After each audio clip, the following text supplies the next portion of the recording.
A paz de Jesus, o amor de Maria esteja em vossos corações, da qual foste chamados a ser um povo santo no Senhor, graça e paz, da parte do nosso Senhor e Salvador Jesus Cristo. Salve Maria Imaculada, sempre Virgem. Sejam todos bem-vindos aos nossos canais de apologética. Muito bem. E esse é mais um vídeo que você acompanha de testemunhos, isso mesmo. Muito bem, esse é mais um vídeo que você acompanha de testemunho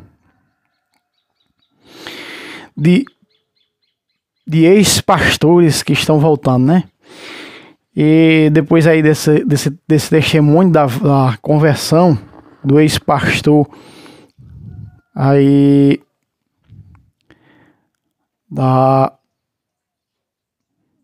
da igreja do sétimo dia, Adventista do sétimo dia, da conversão de Will.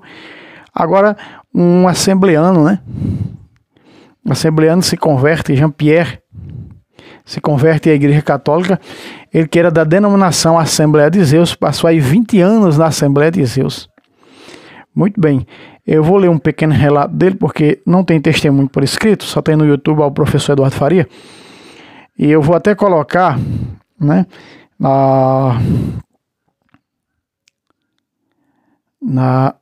nesse quadro, conversão, trazendo aí esse quadro, você vai acompanhar aí, né,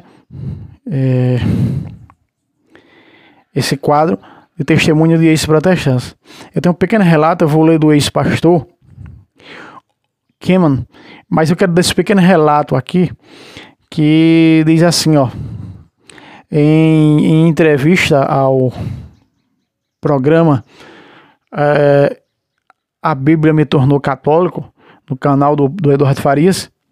Tem o testemunho para quem quiser acompanhar, só é procurar aí aqui na plataforma que você vai encontrar, tá certo? Eu quero ler o pequeno relato, diz assim, ó: Jean-Pierre Verdana foi pastor da Assembleia de Deus por 20 anos, mas ao observar alguns pontos da sua antiga denominação, ao analisar a Bíblia e viver um período de profunda oração, retornou à Santa Igreja. Tem o canal dele aqui também no YouTube, aqui na plataforma também, né? Jean-Pierre Verdana. Você pode também buscar. Muito bem. Então é mais um que vai fazer um trabalho aí de evangelização, de testemunho, falar da Santa Igreja, muito de Bíblia e de teologia, né? Da fé católica. Muito bem. Mas hoje nós vamos esse pequeno relato, porque nós não temos acesso aí. Eu quero trazer hoje para vocês o testemunho. Está aqui, nós vamos hoje acompanhar. Está no site do Padre Paulo Ricardo, que você vai acompanhar comigo o testemunho desse ex-pastor, tá certo? Do ex-pastor que narra o seu testemunho, o pastor Ekman. Pastor Ekman, então nós vamos a esse relato de conversão. Que maravilha, né? Muitos voltando à Santa Igreja depois que vai estudar, não é? Vai estudar. Todos aqueles que estudam a Sagrada Escritura sem ser pelo raciocínio protestante se convertem, como eu. Eu verdadeiramente, como diz o programa de Eduardo Faria, a Bíblia me tornou católico. Porque eu ia para uma denominação, ficava um mês lá na denominação, analisando aquela denominação para ver se contendia com a Sagrada Escritura, para ver se estava de acordo com a Sagrada Escritura. O que era que acontecia? Acabava decepcionando, saía daquela denominação, ia para outra denominação, estudar aquela outra denominação. Assim, cerca de 10 ou mais denominações aconteceu de eu ir estudar. Teve delas de eu ir só uma vez. Só uma vez só. E observar o erro teológico dentro daquela denominação e já não ir mais. Você está compreendendo? Então vamos ler aqui, pastor Keman, o seu testemunho. Quando eu anunciei a congregação na mega igreja protestante a qual servia como pastor, desde que fundei, 30 anos atrás, ele é o próprio fundador, que eu e minha esposa tínhamos decidido nos tornar católicos. Olha aí, que maravilha, né? Isso é maravilhoso demais. Há mais alegria no céu por um pecador que se converte do que por 99 justos que não precisam de conversão. Veja aí. O céu em festa, né? O que surgiu? O que se surgiu? Mais do que uma simples agitação, foi um verdadeiro alvoroço. Pois é. Especialmente para o meu país, a Suécia, que permanece em sua esmagadora maioria protestante. O período que vai desde aquele 9 de março até 21 de maio de 2014, quando fomos acolhidos na Igreja Católica. Foi marcado por contendas, debates intensos. Guarde comigo pastas cheias de artigos, comentários e reações que apareceram na mídia tradicional e na internet. Nossa convicção de que precisamos nos tornar católicos foi crescendo, pouco a pouco, ao longo do tempo. Ao longo de vários anos, aliás. Mas a decisão de dar esse passo demorou bastante. Para dizer a verdade. Nossa pergunta era: como devemos anunciar isso? Era algo que realmente não podia ser feito no decorrer de um longo período de tempo. Passo por passo. Isso teria causado muitas especulações e grande confusão a nível nacional e internacional. E em nossa ampla rede de igrejas, ao longo dos anos, nossos amigos e cooperadores perceberam que estávamos cada vez mais atraídos pela teologia e pela moral. Pela teologia e pela cultura católica. Pouco deles, no entanto, perceberam que estávamos prestes a dar um passo de conversão.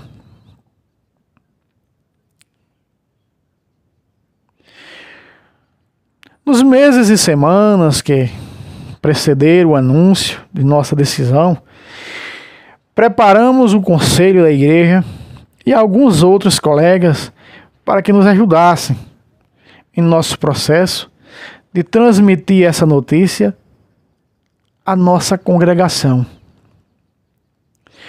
Olhando agora para trás, não consigo ver nenhuma outra forma através do qual isso pudesse ser feito. Os pastores Road of Life fizeram um excelente trabalho, ajudando os membros a processarem o que aconteceu e as diferentes consequências de tudo aquilo.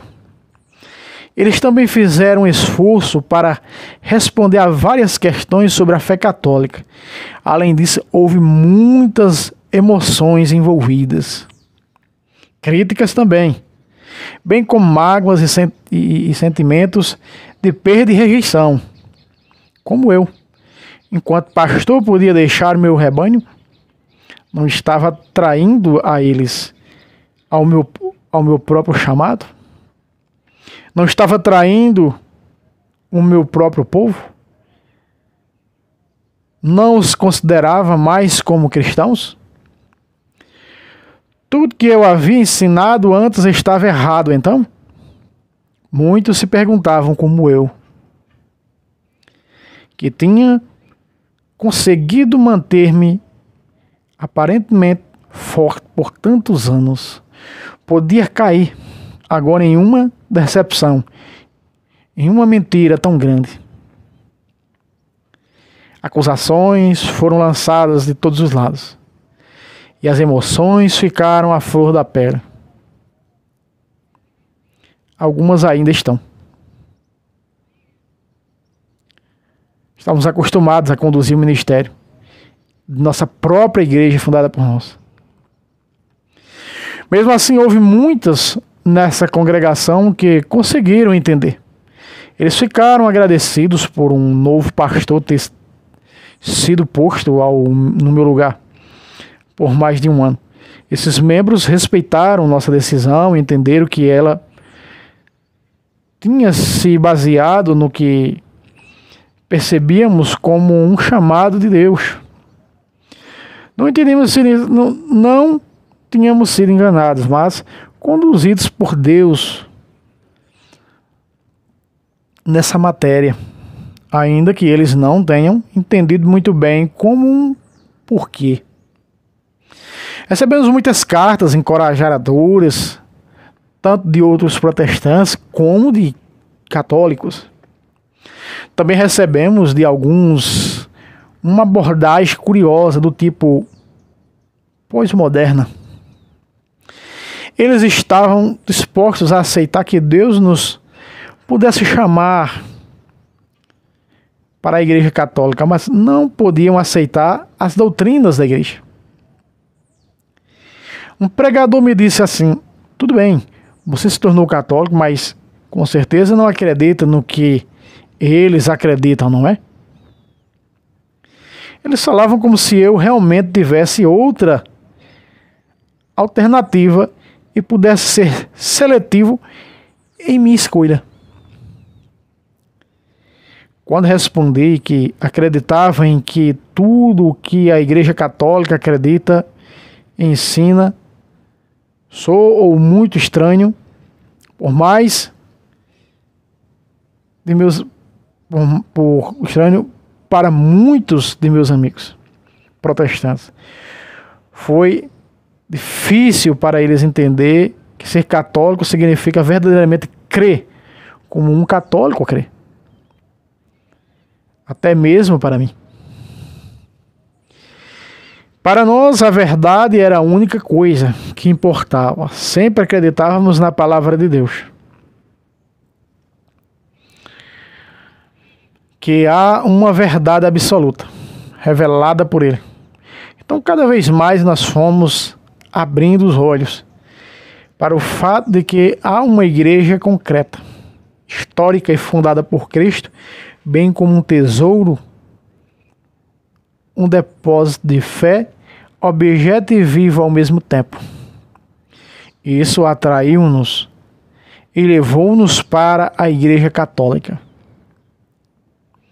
Se acreditávamos, portanto, que a plenitude da verdade é mantida e confirmada pela Igreja Católica. Não tínhamos alternativa senão unir-nos inteiramente a ela. Quando finalmente chegou o momento de sermos recebidos da Santa Igreja, sentimos-nos mais que preparados, ansiosos para deixar essa terra de ninguém. Era como se finalmente nós estivéssemos nos tornando o que realmente éramos. Finalmente o desejo de participar da graça sacramental chegava ao fim. Tentamos explicar para nossos amigos que não estávamos rejeitando o que Deus nos tinha dado em nosso ambiente protestante e carismático, mas como diz o ditado, ser protestante não é o bastante.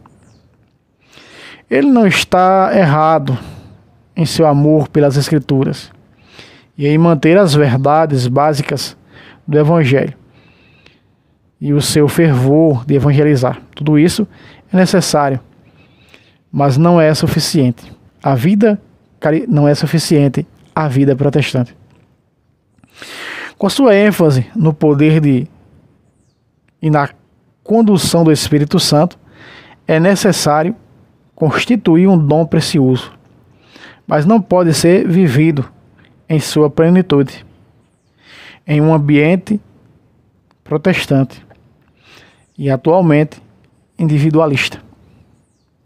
Entender isso, abrir-nos para a percepção da necessidade da igreja em sua plenitude, com sua rica vida sacramental.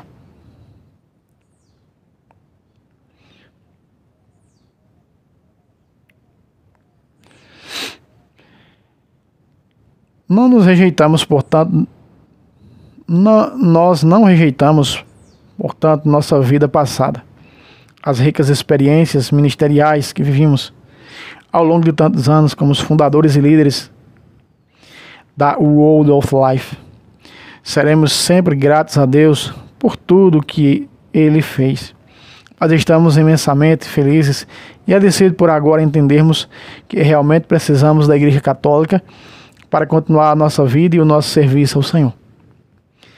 Agora começamos esta caminhada há muito por explorar. Agora que todos os nossos antigos deveres, obrigações e posições se foram, nós podemos, pelo menos por enquanto, viver em um rito que nos permite uma vida mais reflexiva. Estávamos acostumados a conduzir o ministério, a nossa própria igreja. Agora é a igreja que nos conduz. Veja, ele diz, quando ele fundou essa congregação, ele disse, nós conduzimos a igreja, agora é a igreja que nos conduz. Desse jeito. Por isso essa mudança de mentalidade, essa metanoia, né, como chamava São Paulo, para designar o Pentecoste paulino, o derramamento do Espírito Santo na visão paulina, essa metanoia, ela tem que acontecer. Lá no protestantismo, somos nós que guiamos a igreja. Aqui na igreja de Cristo não é a igreja que nos guia, a igreja é mãe. Não é a mãe que guia e ensina tudo ao seu filho? A igreja é mãe. Segunda carta de João, antes que me diga, mostre que a igreja é mãe. Segunda carta de João, capítulo 1, só tem um capítulo, versículo 1. O ancião e a senhora eleita vos saudam. O ancião, o líder da igreja, o bispo líder, e a senhora eleita, a igreja, vos saudam, como também a todos os seus filhos, filhos da igreja. Então, filhos da Santa Madre Igreja, a igreja é mãe. Lá em Gálatas também diz que a igreja, ela é a Jerusalém Celeste e ela é nossa mãe. Muito bem, meus irmãos. Vamos aqui, diz assim, os sacramentos nos tornaram, para finalizar, uma realidade tangível em nossas vidas e eles nos sustentam de forma concreta. Algo, a graça, eu tenho certeza, está aqui de uma forma que nunca estivemos antes. Uma brisa refrescante sopra sobre as nossas vidas. Não vemos a hora de explorar e identificar-nos completamente com tudo aquilo de que agora fazemos parte. É emocionante viver inteiramente por causa de Jesus Cristo na Igreja Católica. Aí do ex-pastor da Igreja World of Life, na cidade de Uppsala, na Suécia. Esse artigo foi publicado na edição impressa do jornal The Catholic Herald em 8 de agosto de 2014. Muito bem, meus irmãos, aqui está um relato. Mais uma vez eu quero mostrar o testemunho, a foto do ex-pastor sueco, certo? Está aí no site do Padre Paulo Ricardo, para quem quiser acompanhar esse maravilhoso testemunho. Então, assim, é gratificante, né? Nós vemos. Veja, a gente chega a um estudo tão profundo da Sagrada Escritura que aonde você lê na Bíblia Sagrada, você enxerga os sacramentos. Por exemplo, você pega Ezequiel 47, né? A água jorrante. Água que jorra do templo. Os sacramentos saem de onde? Do templo. Aquela água é o Espírito Santo. Aquela água é os sacramentos. Você entra até o tornozelo. Ali está até o tornozelo, até o joelho. Ali, cada água na medição que vai dando, na altura do corpo, é os sacramentos. São os sacramentos. Os primeiros sacramentos da iniciação cristã estão ali. Então, essa é a tradução verdadeira da Sagrada Escritura, quando você tem um estudo aprofundado, quando você encontra a alma da Bíblia, a alma da Sagrada Escritura, que é o Cristo, verdadeiramente na Sagrada Escritura. Então, onde você olha, você vê o Cristo, né, os sacramentos, você vê algo extraordinário. Você olha para Ezequiel 36, 25 em diante, por exemplo. Derramarei sobre vós, derramarei, aspergirei, derramarei sobre vós. Você pega a tradução da Edições Loyola, a Bíblia Mensagem de Deus, derramarei sobre vós, aspergirei sobre vós águas puras. Ali está falando, né, já do batismo na nova aliança, como vai ser, que vos purificarão, veja só. que vos purificarão, nos dá acesso ao céu, os purificarão de todos os pecados, e esses pecados são os pecados mortais. Veja que Davi diz no Salmo 50, verso 11, se não me engano, verso 7 a 11 por aí, ele diz: no pecado eu nasci, porque minha mãe me concebeu no pecado. Olha aí, já fui concebido pecador. Então o batismo ele tira esse pecado. Esse pecado que ele fala é o pecado de Adão e Eva, o pecado original.